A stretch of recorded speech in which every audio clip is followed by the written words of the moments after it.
Roll call, please. Paul Kaufman. Here. Maria Davies. Here. Susan Edmondson. Here. Ruth Johnson. Present. Ryan Westcoat. Present. Kim Bailey. Present. Kim York's absent. All right, if you'd join me for the Pledge of Allegiance. I pledge allegiance to the flag of the United States of America and to the republic for which it stands, one nation, under God, indivisible, with liberty.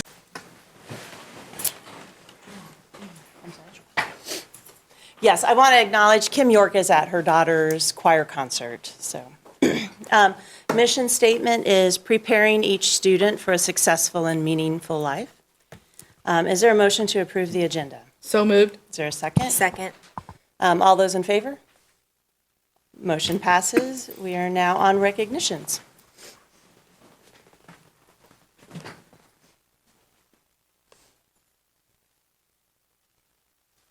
Good evening, everyone. It's my pleasure this evening to recognize some of our students and staff for outstanding accomplishments. And one of our groups in the district that really puts a lot of effort into what they do in a co-curricular activity is our band program. And this year we had nearly 60 students get recognized for all district band, and we had 4 students that advanced on to be recognized for all state band. And we have with them here with us this evening. We'd like to recognize them. So as I call your name, please come forward. For outstanding accomplishment as 8th chair oboe in the all-state band, we have Kate Wilhite.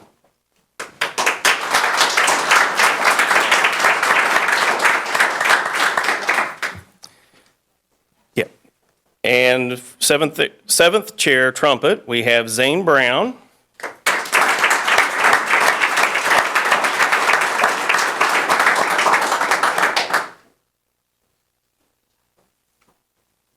Third chair snare drum, Brooke Horde. Not sure if Brooke is here. I've not seen her yet, so let's congratulate. She told us we were supposed to come. She didn't say she was supposed to come. Well, come on up. Come on up. One of you are welcome to come represent her. Perfect time.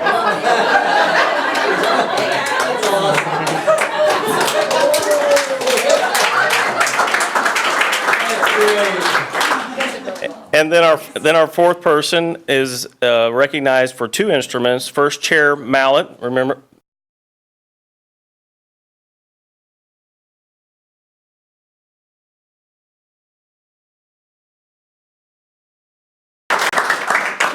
And while they pose for photos, I want to congratulate them for their efforts. The amount of time and practice that goes into that. You could really stay if you wanted to. So.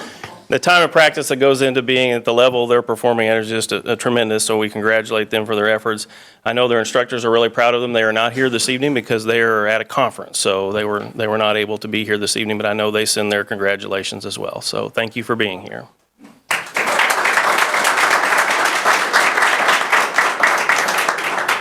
And then we'd also like to recognize a few of our staff members. You may have heard recently that our district for the 3rd year in a row was recognized by the American Association from School Business Officials International for the Meritorious Budget Award.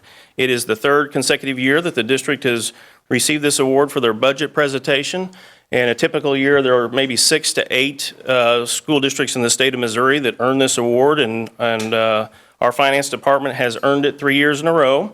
We've got a team that's kind of changed over a little bit in the last couple of years. We've got some newer members in the team, but collectively they just picked up the ball and continued on all the good work that's been going on for some time, and we want to recognize them. First of all, we'll invite up Cynthia Bias, our Chief Financial Officer.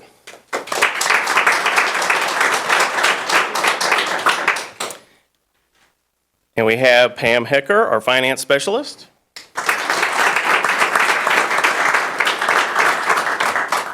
And Cheryl Tipton, our bookkeeper.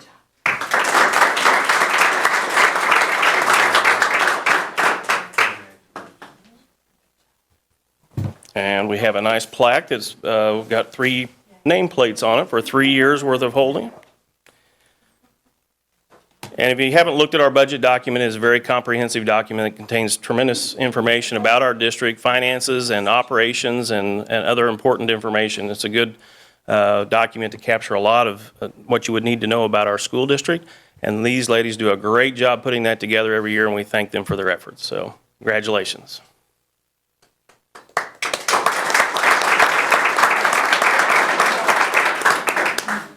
Now, normally at this point in time, I say to the students that they're welcome to leave with their families, but they've already, they know how this works, and they're already gone. So let's congratulate all of our recognitions this evening.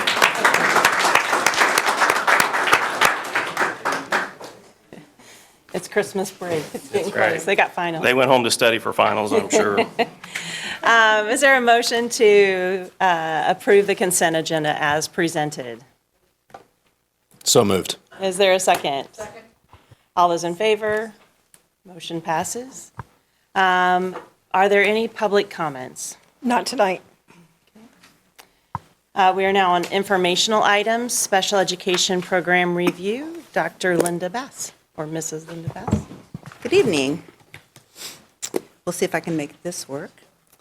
Okay, I just wanted to, this picture, we are so happy with our new life skills room at the high school, and this is one of the 2 kitchens that they have. And they are actually in the process of preparing breakfast for the staff. They do that once a month, and it's delicious. So we're real happy for that this year. There are many of us that make up our department, and Carrie Hamburg and Jenny Schreiner are here with me tonight. They're the lead elementary and secondary coordinators.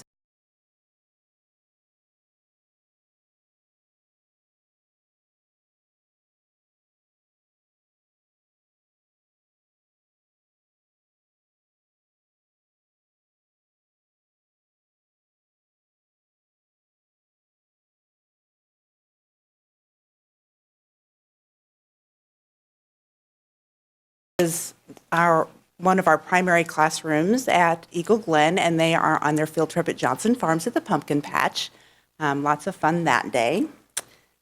We serve students ages 3 to 21. This program review is mostly about school age because early childhood does theirs in alternating years with us. So mostly this will focus on kindergarten through ages 21.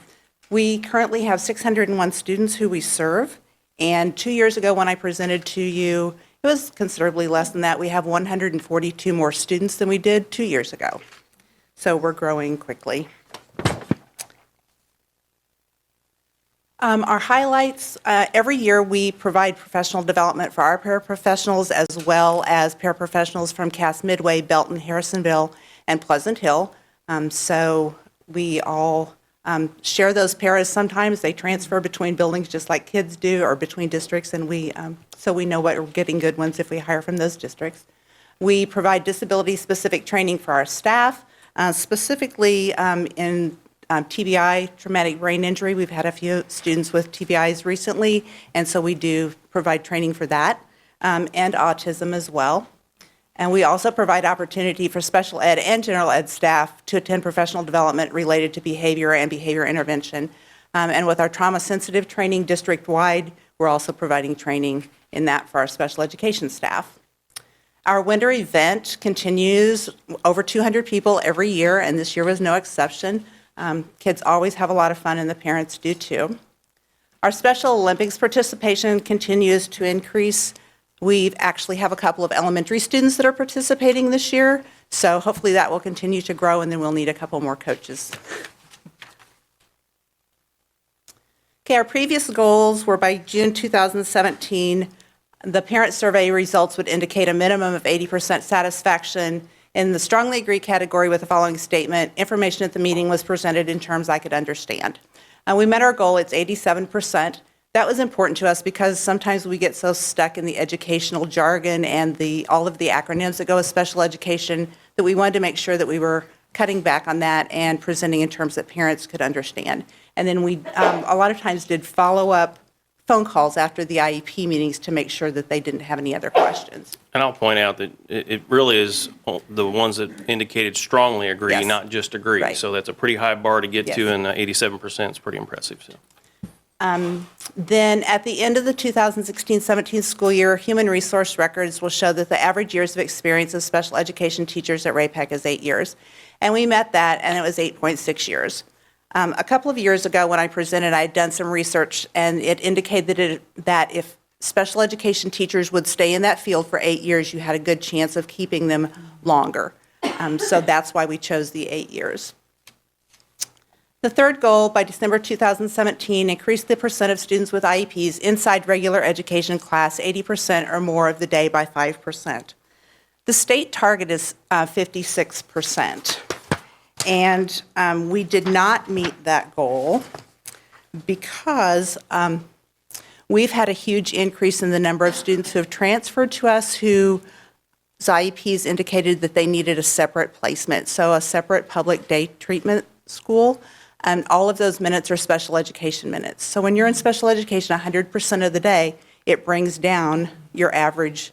So we are not meeting that goal, but we are still trying to get there. Where do we have to send them? Some of our students go to Bosco in Belton. They go to Gillis, Ozanam, Marillac, Niles, Nova, the Sherwood Center, and we have some kids in state schools. So there are quite a few places. Okay. The fourth goal that we had was by June 2017, the percentage of students with IEPs who meet or exceed expected Lexile growth for grades 4 through 10 will increase by 10%. The district changed to NWEA as a way to show progress, and so we looked at that rather than the Lexile growth rate. And in math, all students K-8 average RIT score growth was 10.27, and students with IEPs average RIT growth was 10.39. So we're right there with all the kiddos in grades K through 8. In reading, the average RIT growth for all students was 8.68 points, and the IEP student average was 11.0. So we're a little bit ahead there. Our kids that are in resource get maybe a double dip of reading, so that could account for some of that. And I will point out that when you turn the page, that is not the same information that's on the scorecard. This is right, the scorecard is wrong. So my fault for not proofreading better. Okay, on the scorecard, the first measure, the gap between students with IEPs performance compared to all district students on the ELA and MAP assessment. This would just be in the proficient and advanced areas, and there is a 45.2% gap, and we are not happy with that. We'll continue to strive to get better, but we do, our students do have disabilities that prevent them from progressing at the same rate as other students, and so we'll continue to work on it, and we know that's not a good number. The same thing with math. We are making a little bit of progress there, but we're still 36 percentage points difference. So again, we're going to work on it. Then the NWEA RIT score points, and that's what I shared with you on the goals on the previous page. The typographical error would have been an ELA where it says 10.3, and it was actually 11 points difference. And then our overall parent satisfaction survey was 88%. That was all of the questions we had on the survey. And we would like to keep that or raise it a little bit. Do you think the NWEA is going to be a better indicator for us to know how our students are doing versus the MAP test? I think with the MAP test changing back and forth, changing yearly, right now that it will at least be a steady measure that we have, so. On your goals, one of the important thing about having goals is that they're designed to stretch you. Right. But at the same time, they have to be attainable. Right.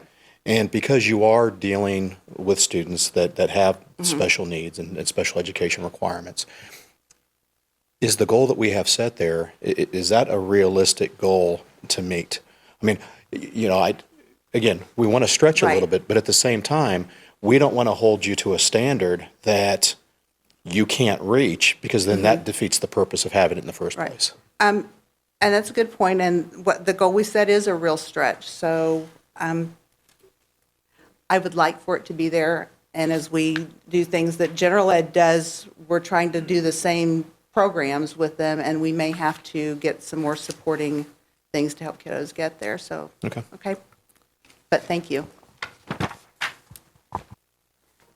Okay, so our goals, and we do a parent survey, and we've done it for several years after DESE had sent us a survey that we did the last MSIP round. And One of them was indicate a minimum of 85% satisfaction in the strongly agree category with the following statement: the meeting was organized and efficient. We would like to think that our meetings are organized, but our goal is for them to start on time and have an agenda for every meeting and have parents' questions answered in a timely manner. So we're working toward them being a little bit more efficient. By June 2019, students with IEPs will continue to exceed the growth rate of all students as measured by RIT scores in math and ELA on the NWEA. So we did pick the NWEA rather than MAP test, given the uncertainty of what that's going to look like. And then explore and expand opportunities for paraprofessionals to serve as job coaches for students staying in our program until they're 21. We'd like to get our older students out in the afternoons to work sites. Right now, our hindrance is that we don't have enough paras to stay with them all afternoon. So we're going like one block, which is 45 minutes or so, and we'd really like for them to get a better experience by having an extended period of time to do that. So, opportunities for improvement. Focus on increase to the general education and curriculum and opportunities afforded to peers. That goes back to that amount of time that's spent in the general education classroom. The opportunities afforded to peers, I think we do a good job on. Our kids can go on field trips, they can access sporting events, anything that general education kiddos can do. Increase opportunity for staff professional development, certified and classified, regarding social and emotional behaviors. And that goes back to the district-wide goal of the trauma, everybody being a trauma sensitive, trauma informed. And we want our staff to get all of that too. And then expansion of workforce opportunities in the community for students in the 18 to 21-year-old program. And that's a continuation of the goal that we had 2 years ago. And at that meeting, Ryan asked if there was anything that the board could do. I would say that if any of you have businesses or know business owners that would allow us to come in with an adult with the kids to just, I mean, they go to Walgreens and they stock shelves. We go to the Methodist Church and they shred or straighten or get things ready for Wednesday night services. But anything we would be willing to look at to do that. So that's still out there. Do we have, I don't know if programming or curriculum is the right terminology, for those 18 to 21-year-olds here? They, some of them stay and get more academics because we think with a couple more years of academics that they could do some other things. Some of them come in the afternoons and do job skills or work skills, and those are the kids that go to Walgreens or to the church or do recycling or things like that. So a formalized program, no, we just kind of do what we need to do based on what the kids need. But we would like to get them out in the community more as far as working. Other questions? Do we have a relationship with Casco? We used to. There's a law now that says that you can't, until a student is 25, so they're out of our program, that can't be their first option. You have to look for competitive employment as a first option. All right. So yes, we used to send kids to Casco all the time. But that's no longer an option. Okay. Any other questions? Just one quick comment. Linda is retiring at the end of the year, as many of you already know, and I just want to publicly thank her for all her time with the program. Thank So, you. Thank you. Quick question. This is probably a Carrie question. You know, they talk about funding and stuff. What do we spend on special education versus what we get reimbursed for? Because a lot of those are the... Yeah, we're getting in the neighborhood of 10 or 12%. There's some in the supporting document that's here. Right. If I remember correctly, we were spending $8+ million. It was, And we get 800,000 or 900,000 in federal reimbursement right now, so. And just to be clear, there was some funding in the prior formula that we got separately for special education at the state level. It got all rolled into the formula, so there's other additional funding, but it's embedded in the formula, state formula. Thank you. Thank you. We are now on to board policies. Dr. Muncis. The Policy Review Committee met about 2 weeks ago, and we looked at this group of policies from MSBA. Most of these are either regulatory or statutory changes that we're reflecting. We made a few slight adjustments, and then the last one in the grouping was a policy AC update that just changed the contact person. It was the only change to that one. This is a first reading. I'd be glad to entertain questions, and we'll have them back for you next month for approval. Any questions? All right. right, we are now on to action items. The strategic plan approval. This is a very exciting evening for me because it marks the end of what's been a very rewarding process for the district in my mind for the last semester. As the board recalls, we started talking about strategic planning last summer in our retreat sessions, and as soon as school got started, we formed a planning committee, a strategic planning committee that had representative stakeholders from across the district. And I've said this a few times already, but I'll repeat it again. I sent out about 52 invitations and I had 50 acceptances. So, and the folks that couldn't do it, it was simply because the schedule wouldn't work for them. So the response was amazing. So we had a large group, which was good to get all the input. They dedicated several evenings to the effort. They reviewed a ton of data and information about our district. We went through a community engagement process where we took some of their work and shared it with the community at large and got their priorities, and the committee did a great job incorporating those that feedback, if you will, into the final project. Michelle, if you'll open the summary document. We've got the document as a whole, and then we've got this one-page summary document, if you will. And again, our focus areas are success-ready students, high-quality staff, and financial responsibility.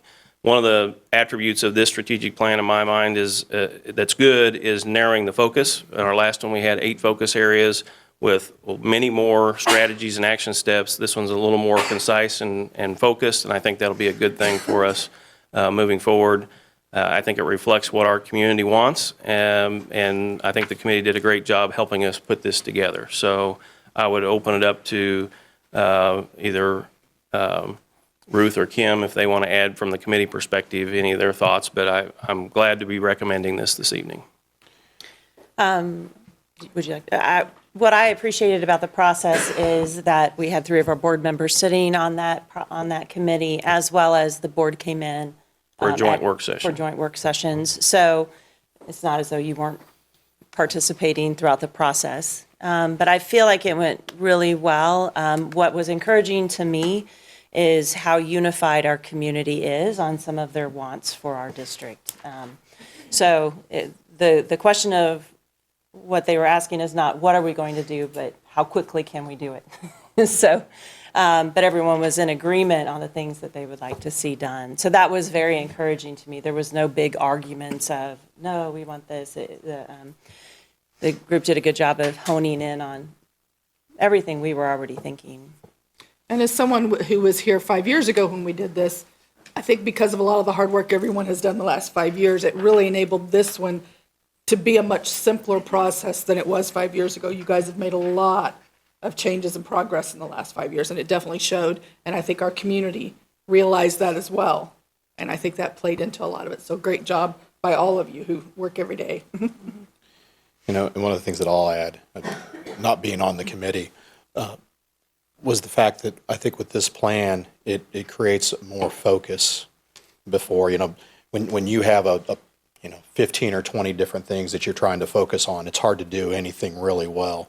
And what this does is it narrows that scope down to where you can get in detail on some items, so you can develop action plans to really drive it home. But at the same time, it's a simple process that I truly believe will serve the district well, you know, at least for the next 6 years, but probably even beyond that. Any questions or Well, and I comments? appreciate too that you guys don't just put this on a shelf. I mean, you guys refer to this daily. And there's a lot of districts that have strategic plans and don't do that. And I've heard that from other districts, you know, they notice that we use it and really appreciate that.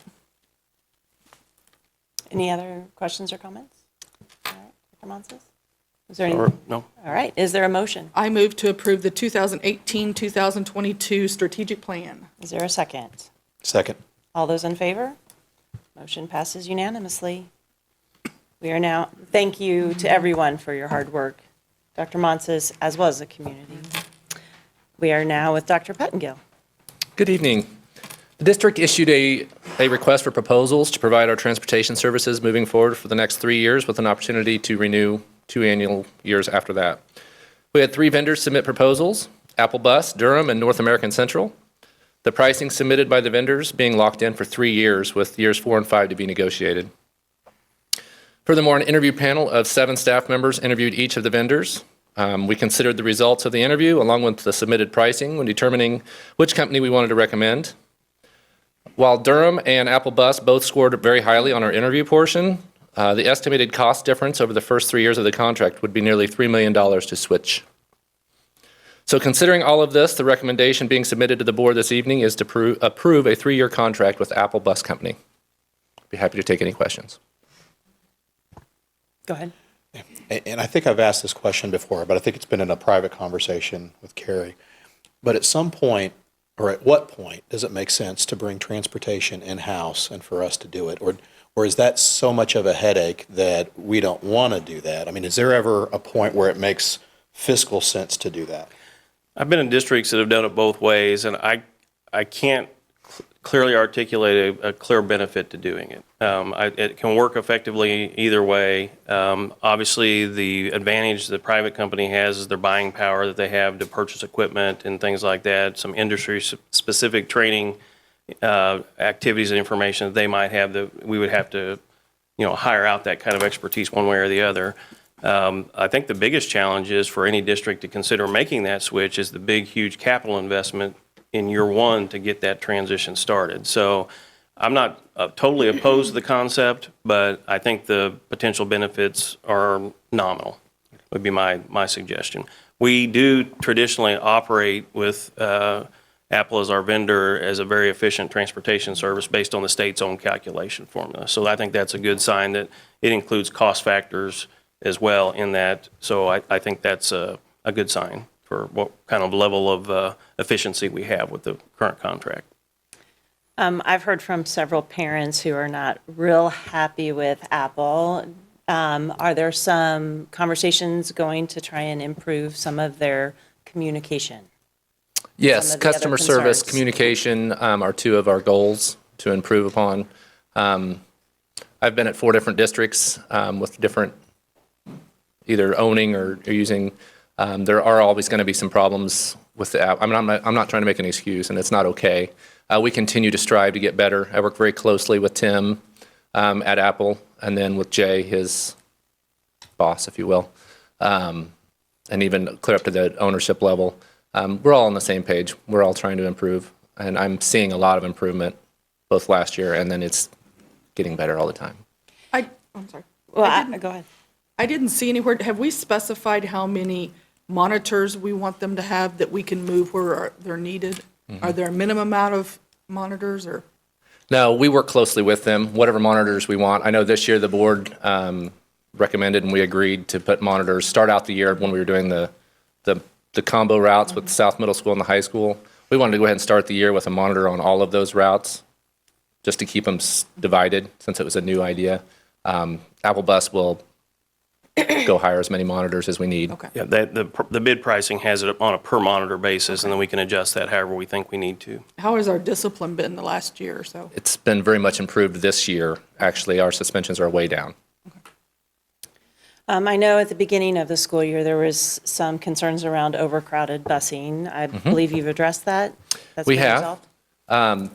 All of the drivers turn in their actual head count in the AM and the PM every day, and then Tim Dennis goes through and we have a shared spreadsheet that I look at all the time, we work together on.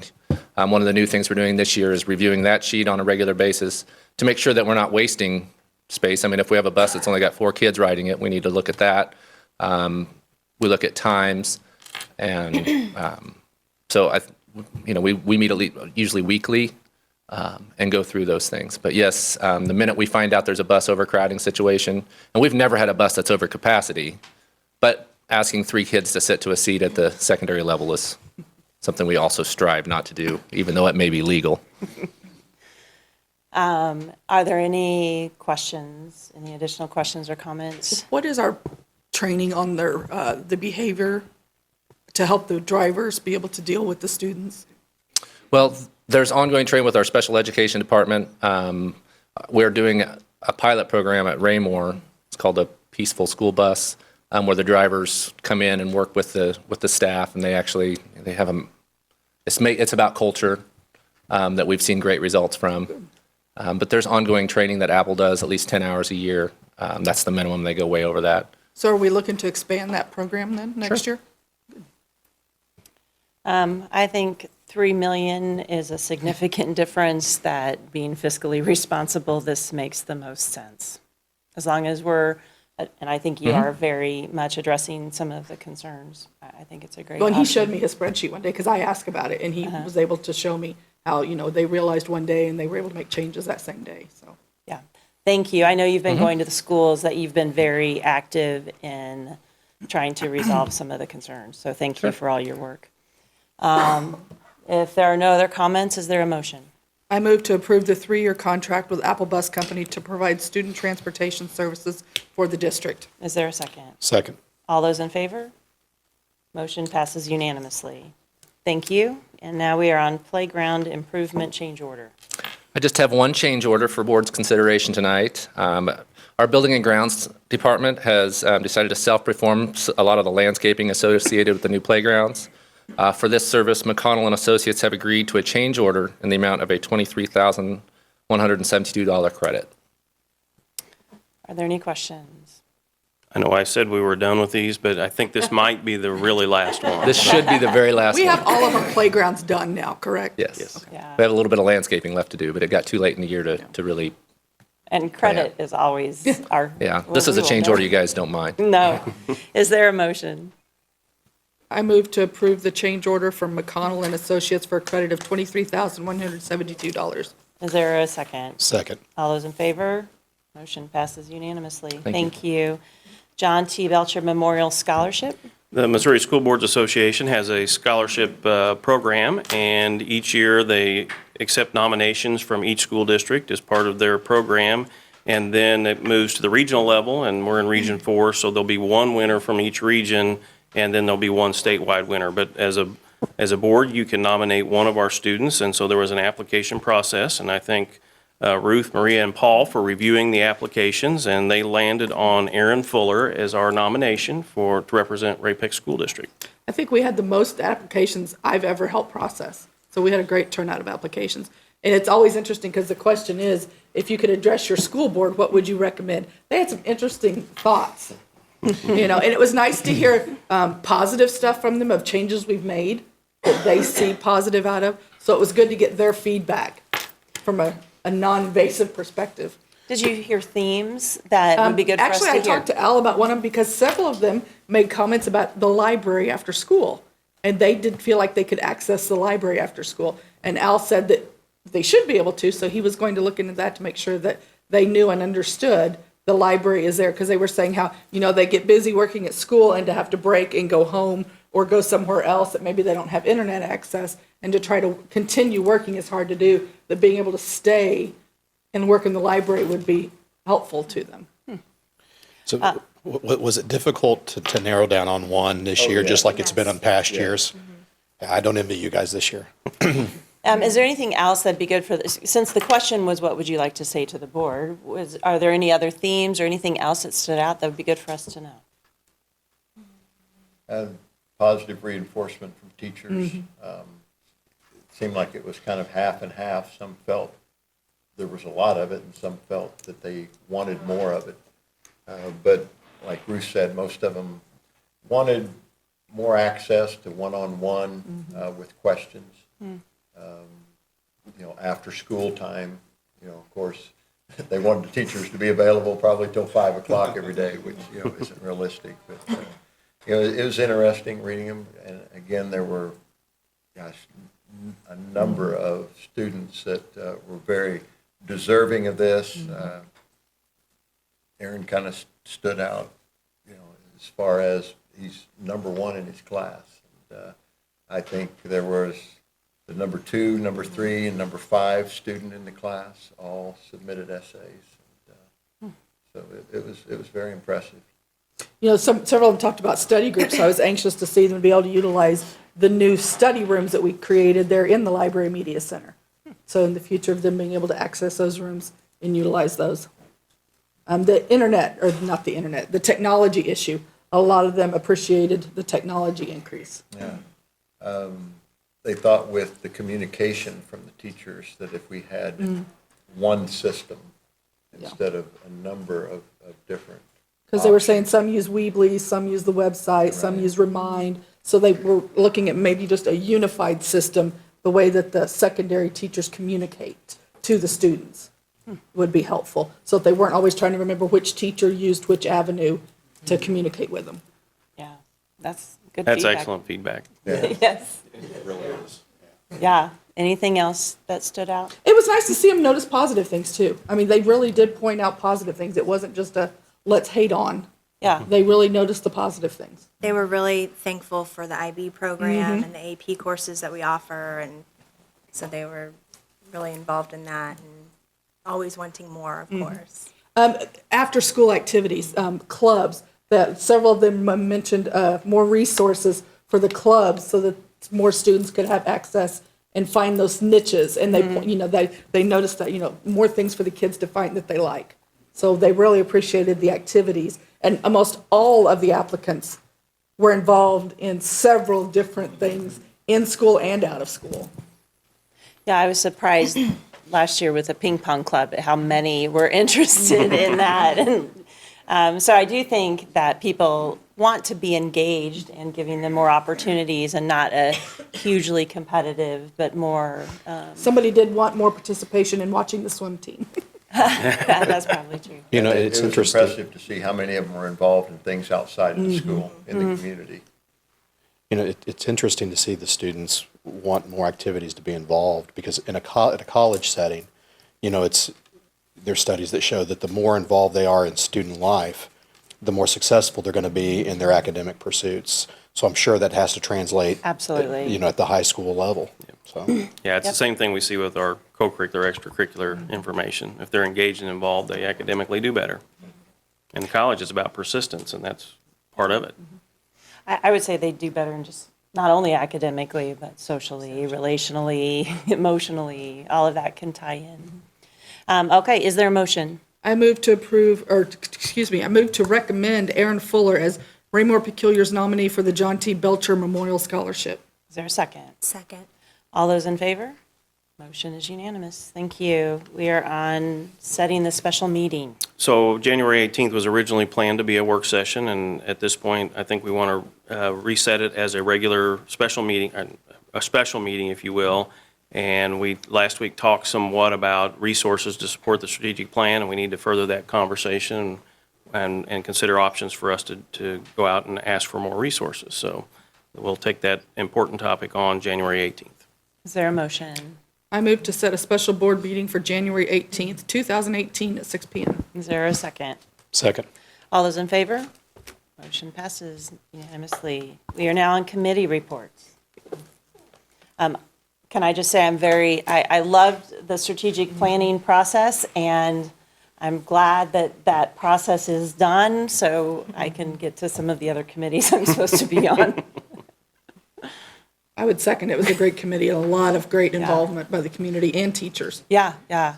And I was on, we had an innovative committee meeting, and I'd kind of forgotten that the STEM fair that we had was originated out of the Innovation Committee. So that committee is really good to allow our teachers and staff to look at some new ideas and be able to talk through them and get input. So the Innovation Committee is really a neat committee to be a part of. Good.